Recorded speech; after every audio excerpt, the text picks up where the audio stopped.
While we're knee-deep in Blood Omen Alpha content, we thought it might be worth pausing a little to illuminate some potentially exciting developments in the world of Soul Reaver, with a new developmental build becoming available recently. Its date of the 14th of April 1999 puts it right in the potential sweet spot between the known alphas from February and the earliest beta from May.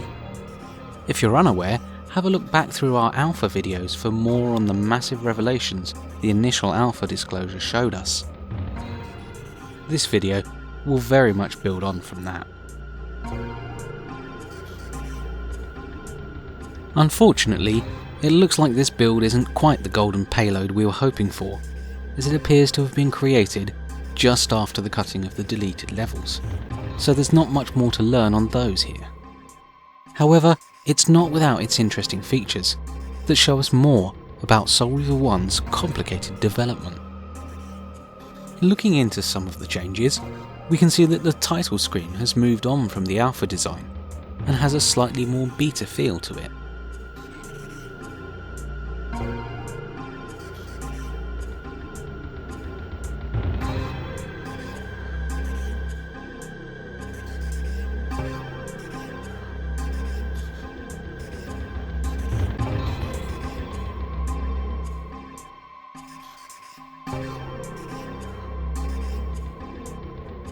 The pause menu has some interesting additions, like the uneven spiral design to indicate health level, and a number of coloured Reaver icons representing the various elemental enhancements gained.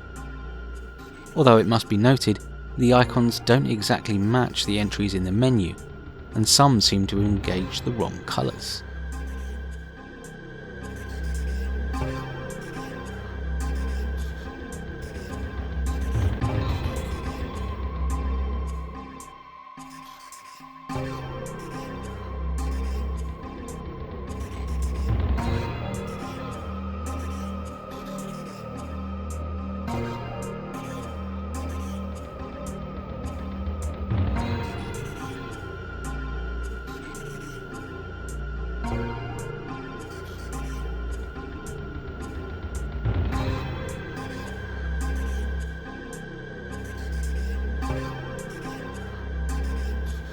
The elemental Reavers here seem to be almost finished, all with distinct colours and distinct effects for projectiles and strikes, most of which matches with the information from pre-release.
In the ability menus, the amplified force projectile and the amplified reaver abilities are still here, and they work a little better than the previous alphas, but the possession ability is missing.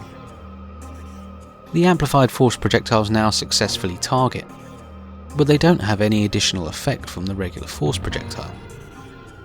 The amplified reaver still just seems to be the same as the regular reaver, with no discernible difference.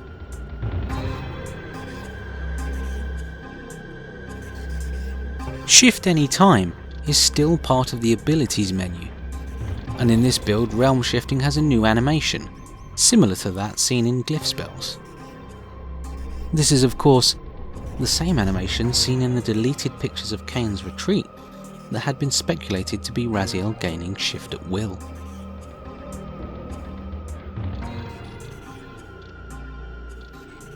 This seems to be the only build known where it's been implemented.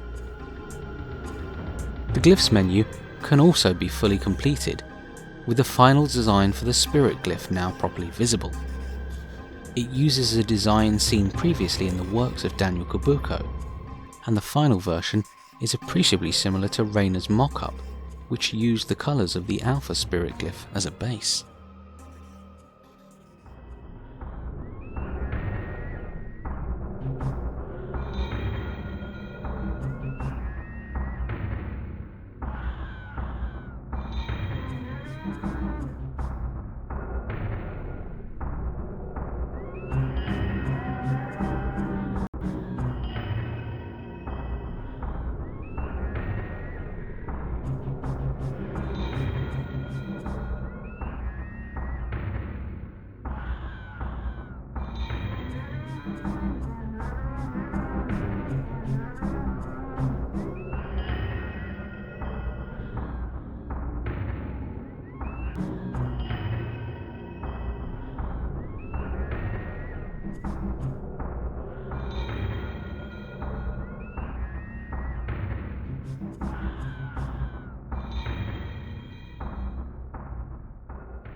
The day and night cycle is still present and can be sped up manually.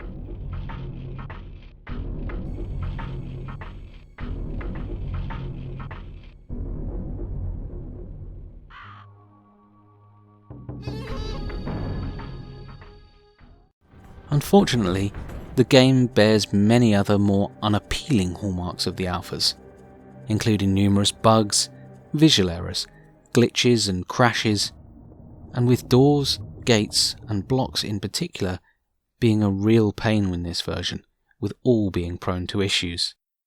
Although generally the build overall is arguably a little more stable than previous alphas, with much of the changes building incrementally toward the beta and retail designs. There are several sound and cutscene issues, with many different takes and slightly altered sounds or sound effects.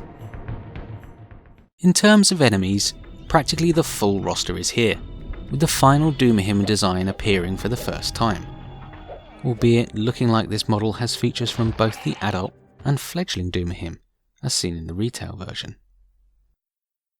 Weaponry is pretty much on par with the beta version, with some of the deleted weapons able to be picked up and held. Some weapons notably have a more basic design and will be refined in later betas. Souls are still using the old alpha design, but magic or eldritch energy is given a slightly different design more consistent with the brighter beta appearance. This build also contains a range of push and test rooms. We've covered these in detail in a previous video, and most are quite similar to their predecessors and successors, but the important changes here are that push 8, which appeared in the previous alphas with a tall chimney, but was missing from the other builds, is listed but is not present, and will cause a crash if loading is attempted. And Test 29, which was missing from all other known builds, is present here.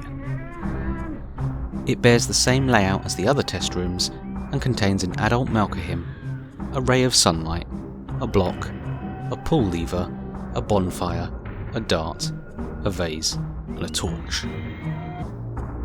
Test 30, rather than being the darkened room with a long tunnel which encompassed Test 31 and 32 in other builds, is essentially exactly the same as Test 29, and Test 31 and 32 don't exist in this version.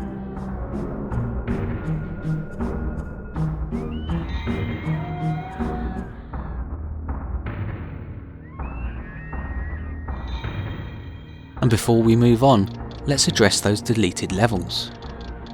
Terrell's territory under Leia, and the Undercity listed as under CT, and Kane's retreat under Retreat.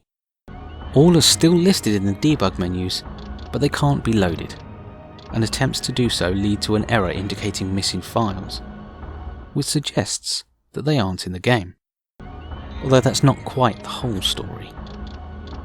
Moving on to look at the game world areas, we can find that in the underworld, the level itself looks pretty similar.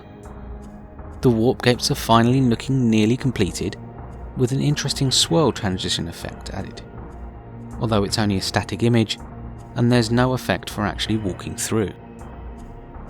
There's also a rather straightforward force field placeholder effect for the force fields. The Soul Well gets its final look in this build.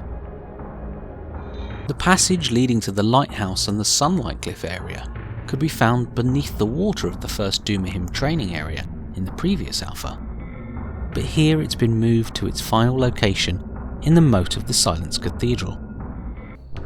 The original passage is still present in this build, but the grate cannot be crossed, and the passage itself appears to terminate a short distance away. The entrance to the Razielim territory has undergone several changes. In the January and February builds, it had 3 pillars, and in the Alpha build, this was swapped out for a large beam of light shining in the room. The final build settled on a corridor, ending with a door. The space under the archway for the collectible has been added, but it has a different grate design with 2 pillars at either side, with the block also having a different design.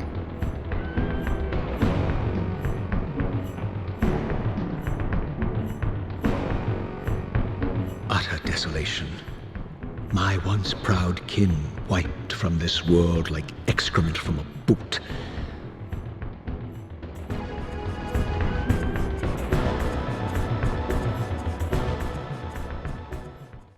The Drawbridge Tower now contains the same side rooms as retail, with the Fireforge now moved to its final position in the Drowned Abbey. But the game crashes upon entering there. In the Necropolis, the Malkaya mural is still the original piece, based on the real-life Externstein relief. By the May beta version, it will be defaced with a depiction of Malkaya, which obscures most of the mural behind. The crypt, which had a partially collapsed and open roof in the previous alphas, now has the roof in one piece, as it appeared in retail. But the lower bonus area is yet to be added. The back passages, which were redesigned in the previous builds, are now finished, bringing them up to beta level. Most of the extra ornate designs seen in previous alphas have now been replaced by the planar designs seen in the retail version.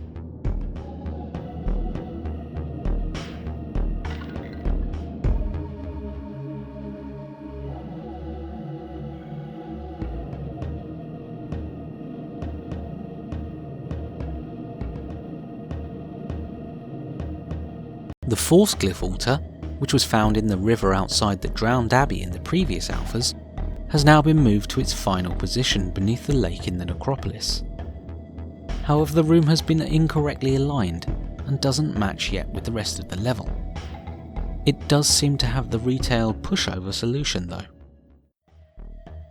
The Stone Glyph area is much more complete with a full statue, although it still has a massive pile of blocks in the back room to slot into place. Once completed, a different, sparklier version of the stone glyph icon appears.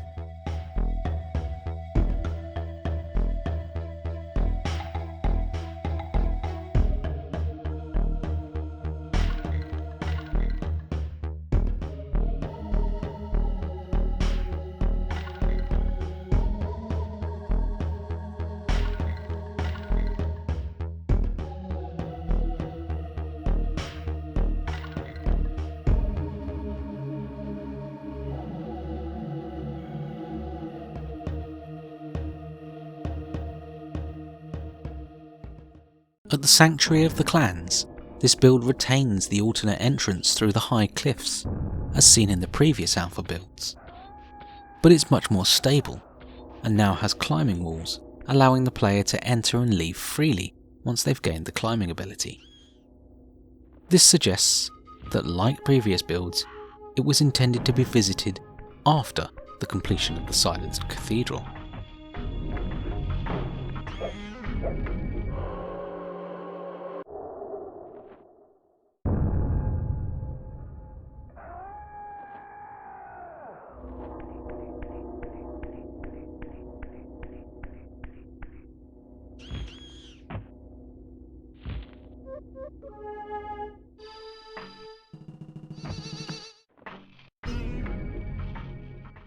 Inside the Sanctuary of the Clans and the Pillars area, it has a much more familiar feel, with a more uniform appearance than previous alphas. Although the upper corridors still have placeholder textures, and the pillars themselves retain some of the early alpha symbol designs, although they appear somewhat jumbled. Cain is not quite implemented correctly either, and remains static. The boss fight does not proceed, and there's no climbable wall to reach the upper level. A switch at the top operates a sliding door which seals the area.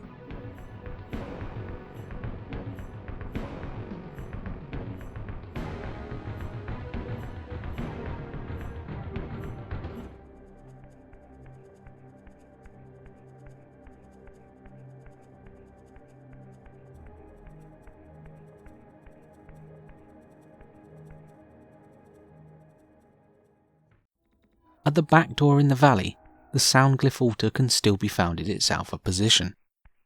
The Maybeater will move the room to a passage beneath the Silenced Cathedral. The glyph altar itself is virtually complete, although with a more basic window to smash, and an early version of the glyph icon still collected. As mentioned before, the cathedral moat now has the passage to the lighthouse added, albeit with some untextured connection pieces, and with Doomahim as the enemies rather than Turalim, a situation which will persist into the beta versions. The intended completion order means that there is no Reaver door to enter the cathedral, and as before, Raziel needs to lower the drawbridge to get in. The area has several parts that are somewhat simplified compared to the previous builds, and the dominating statue seen inside the main chamber is missing. In the mid-levels, the dual branching corridor is still present, and the unfinished puzzle with the large mystery constrict object is much more complete, revealing a golden arrow decked with swirls and infinity symbols, hinting at a usage after the Ash Village and the Oracle's Cave. The exact operation of the puzzle is still a little unclear, but it appears to open up when the conditions are met, perhaps suggesting a collectible inside, or some kind of unfinished lift mechanism. The mechanism will be gone by the May build, and the branch removed soon after. The upper levels still house the Sound Forge, which is now textured and much more complete, although it seems to be missing its forge object, which would presumably be a large bell.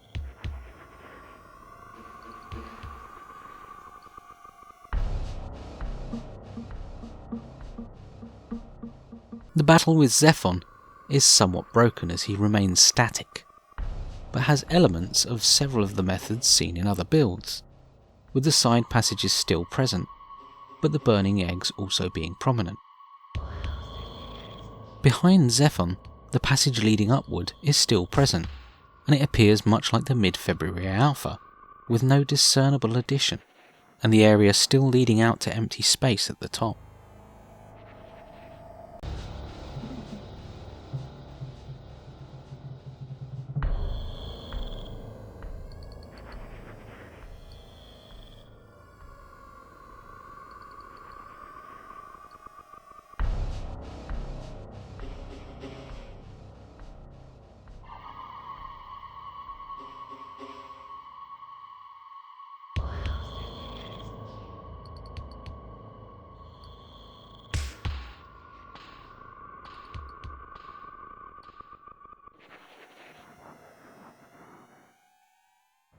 The Seraphan tomb retains its alpha design, with the tombs also remaining the same.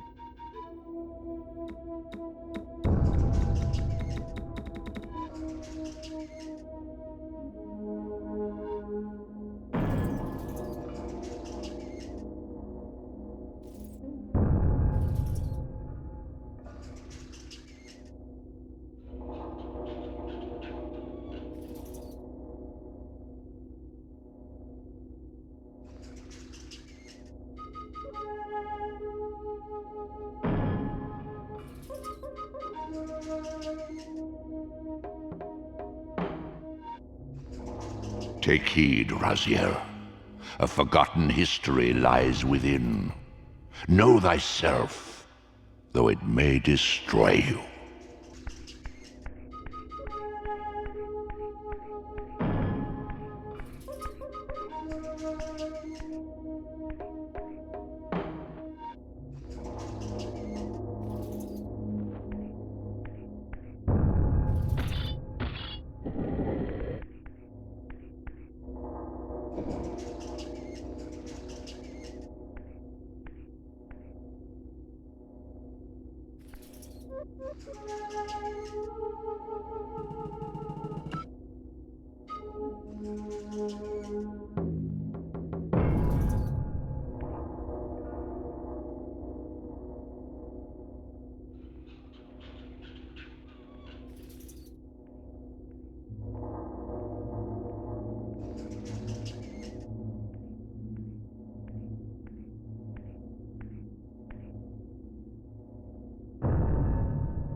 There's still no Tomb Guardian battle, and no force projectile gain there.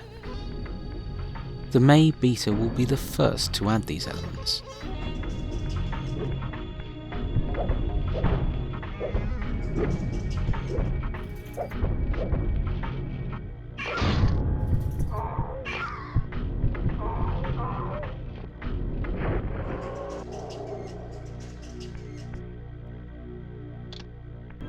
In the back of the tomb, it's still possible to find the Sunlight Forge, which is still virtually finished and in a working state.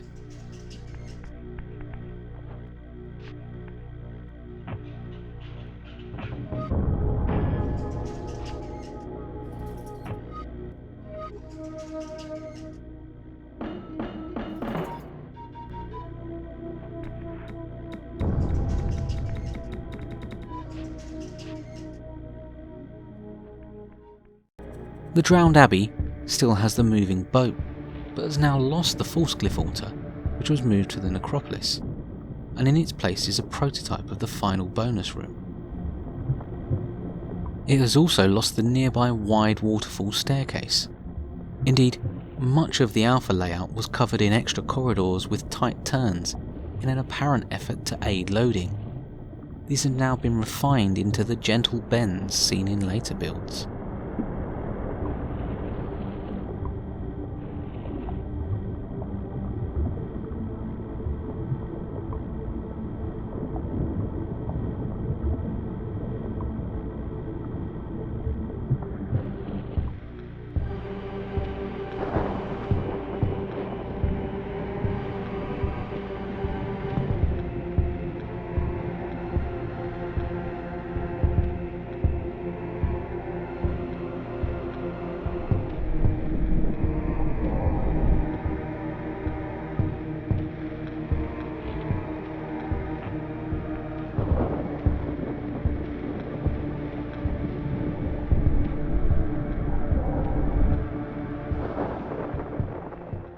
As mentioned previously, the Fireforge is now found beneath the Abbey, instead of the Waterforge seen in the previous alphas, but it cannot be explored in-game due to crashes.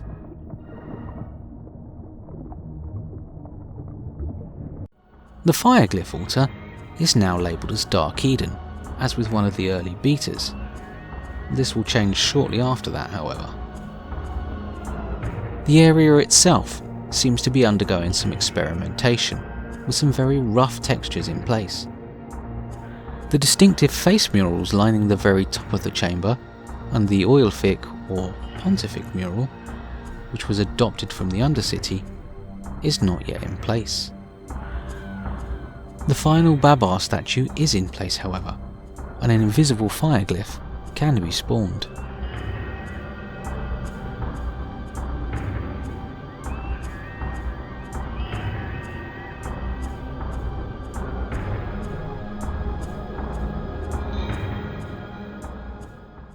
The Dumahim Ash Village was another area that seemed to have a different layout and progression in the alpha builds, but most of this has been removed for this build. The tall obelisk has a slightly different ornate texture, however, and it topples into a clearly unfinished orange wall. The area actually seems to be populated by living Turalim in places, which are absent in the other locations associated with them. Dumar's throne room and the boss battle are now aligned with the retail version, although Raziel only needs to approach Dumar to set off the battle, as pulling out the states has not been implemented yet. Come to save my soul, prodigal brother. Not to save it, but to take it. Your only salvation is release.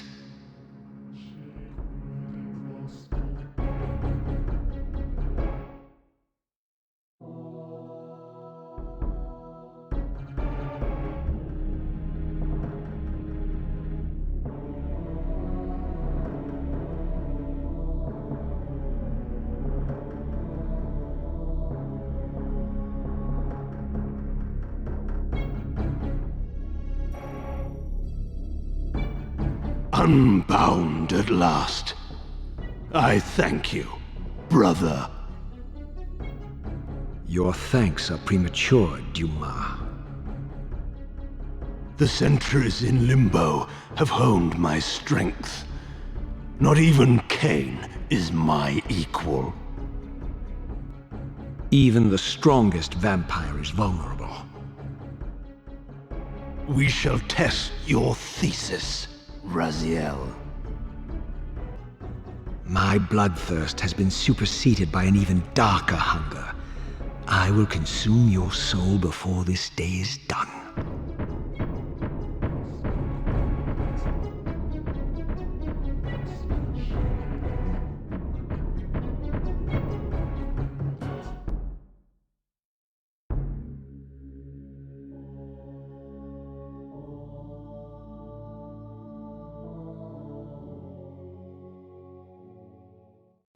Happily, the explosion cue cards are still present, but they'll be replaced by actual explosions in the May beta.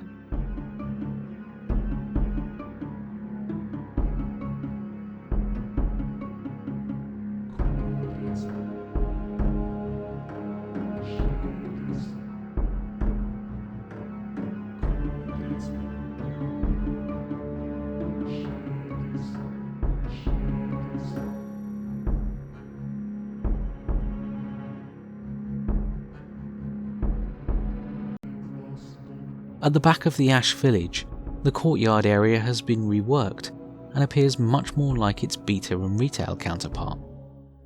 There's no passage to the Oracle's Cave or Stoneforge, and instead there are untextured versions of what will become the retail bonus rooms.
The Morlock Snowy Clearing is now missing the Spirit Glyph altar entrance, which is now just the simple cave seen in later builds.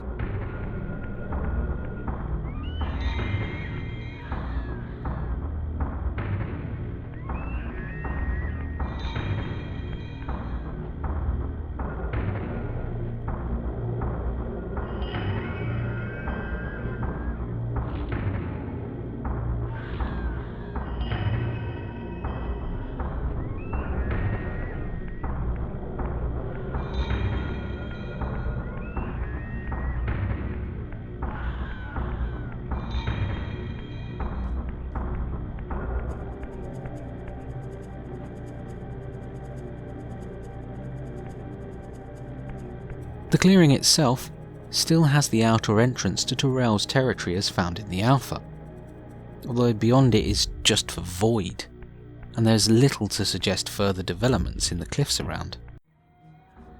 By the time of the May beta, this will become the Oracle's Cave entrance we know from the retail game.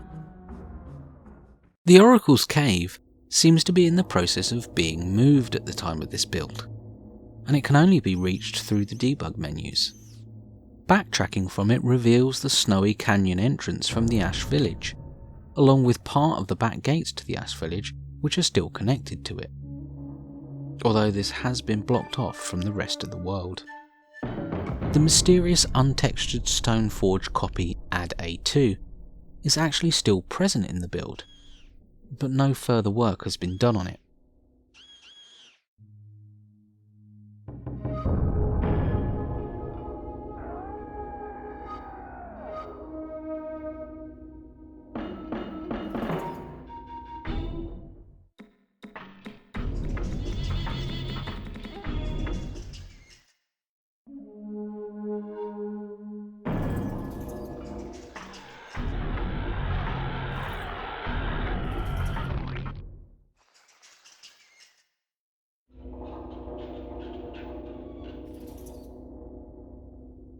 In the Oracle's Cave proper, the reflections have been taken out of the initial chamber, but otherwise, much has begun to appear akin to the retail and beta versions, with the puzzles that were different having much more familiar components plugged in, and the alpha textures removed.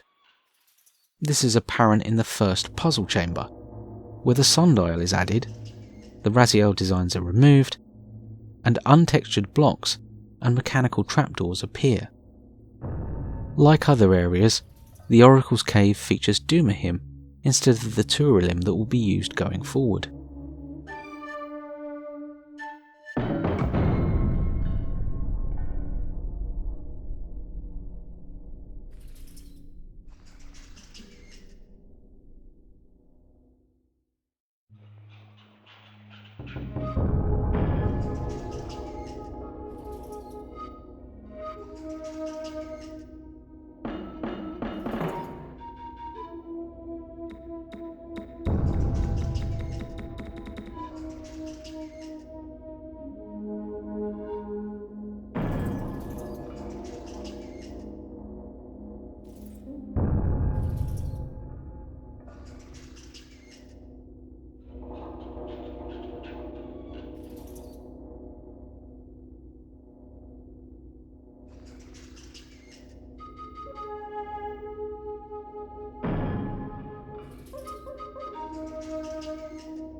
The Mobius statue is still missing from the clock chamber.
In the final chambers, there's a bit of a reshuffle however, as there is still no corridor for the Chronoplast visions, and the warp gate actually appears straight after the entry to the Chronoplast area, which makes more sense of the inconsistent room numbering found in later builds.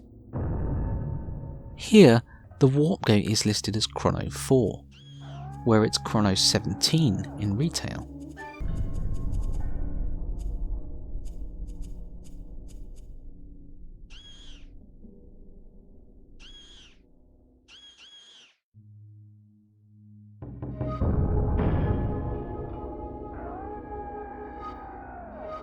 At the end, the Chronoplast chamber still has early textures, and the Kane encounter is incomplete, with Kane remaining static, and the sequence seems to be impossible to complete. It is possible to trigger a crude version of the initial cutscene. Darts placed vertically seem to stand in for the positions Kane is intended to take up. Once the fight commences, Kane disappears, and there's no way to progress.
I have been to the tomb of Seraphim, Kane.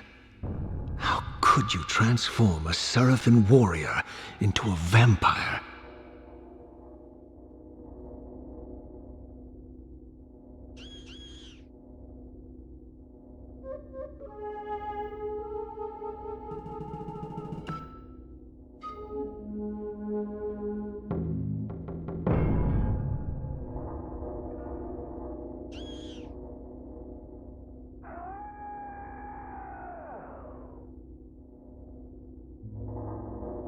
The Seraphim were saviors, defending Nosgoth from the likes of us.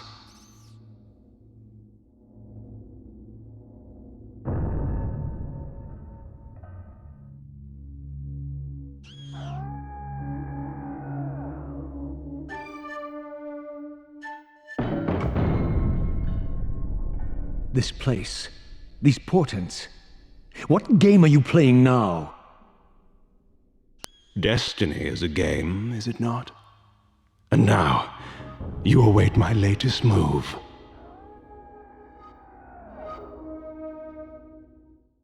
By this stage, it seems much of the legendary cuts have been made, and as mentioned, Tyrell's lair isn't present, and seems to have some rather crude cuts made to the game world to remove it.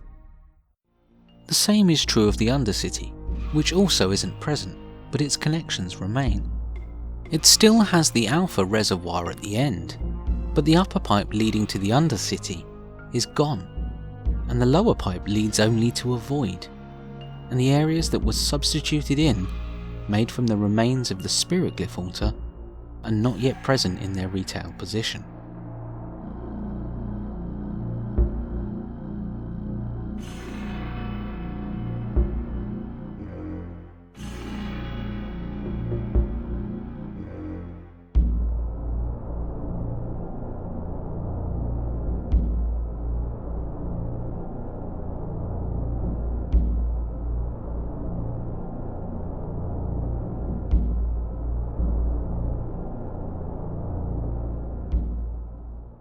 There are, however, some unexpected bonuses.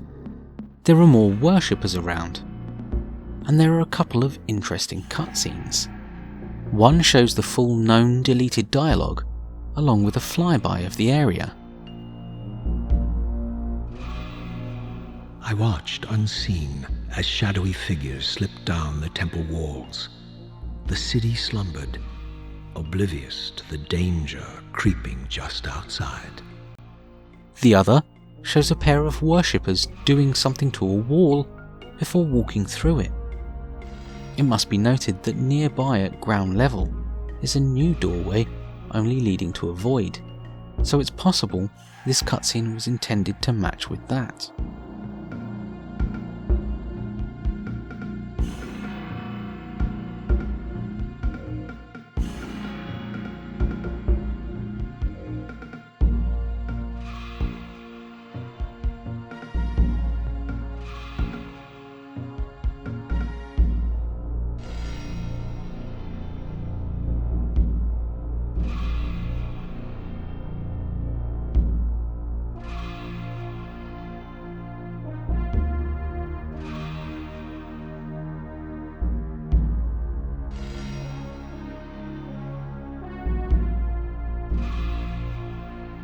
In our previous examination, we were able to demonstrate the Undercity and Priestess's chamber matching with the inside of the tower on the corner, which is missing from the retail version.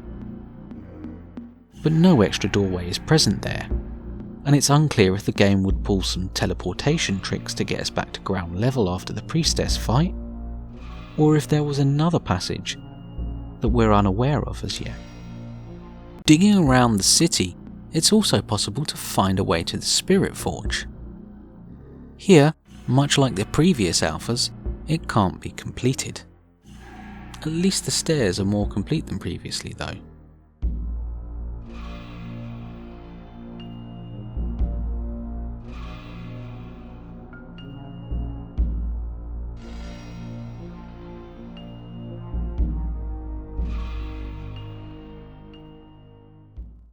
We can also visit the water glyph area, which seems more complete. Again, we have the placeholder glyph icon given for completion, actually the early version of sunlight. And interestingly, the tower water supply seems to have a trapdoor in the canal, forcing the player to enter the tower from above rather than swimming up from below.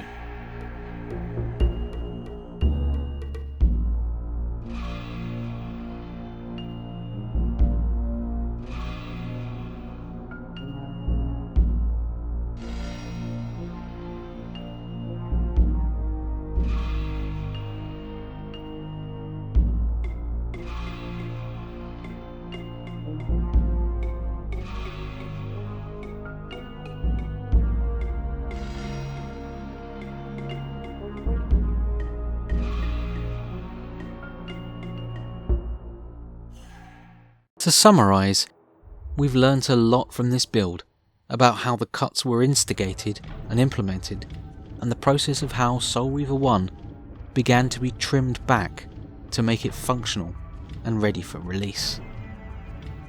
But the golden ticket is still out there, because we know at least one build was created between this and the previous alphas with more complete versions of the deleted territories. Only time will tell if we can uncover those. Thanks for watching, and join us next time.